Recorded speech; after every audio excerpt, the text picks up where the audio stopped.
Күзгү концертлар марафоны дәвам итә. Үткән атнада Баулыда тагын бер танылган җырчы, Башкортстанның атказанган артисты Әнвәр Нургалиев тәүге концертын бирде.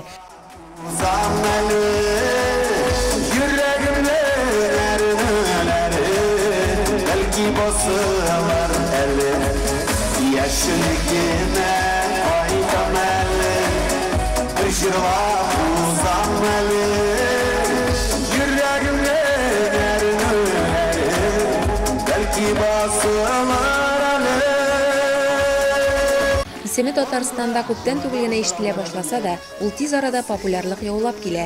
Менә Баулыда да барлык билетларны диярлек алып бетергәннәр иде. Кайберәүләр аны рус җырчысы Стас Михайлов белән чагыштыра. Чыннан да охшашлык бар. Репертуарда да күп җырлары мәхәббәткә багышланган. Хатын-кызга мәдхия җырлаучы артист дисәң дә була. Шуңадыр тамашачыларның да 80-90% хатын-кызлар. Иҗаты һәм шәхесе белән кызыксынучылар көннән-көн артканга, Баулыда вакытында әңгәмәләшү форсатыннан файдаланып калырга булдык. Мин чыннан беренче мәртәбә Баулыда. Әлбәттә, һәрбер җиргә, һәрбер кайда мин барып дулкынланам инде.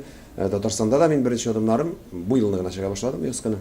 Шуңа күрә, мин бик канәгатьмен Татарстан белән. Миңа бик ошады. Халкы, табигать, бөтен ничек яшәү эшләре миңа бик ошады. Танылу үзе бер сынау. Менә Юлдыз ширенә ничек сакланырга сезнеңчә?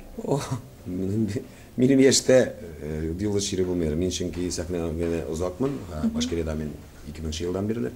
91дә мин укырга кердем. Узак еллар мин укырга кергәндә шундук Юлдыз булырмын дип уйлаганым, артист булам дип. Ләкин алай түгел икән. Шуңа күрә Юлдыз шире аның өчен Юлдыз ширегә җирләмәс өчен белергә кирәк, аңларга кирәк. Һәр вакытта да Юлдыз балкып тормый.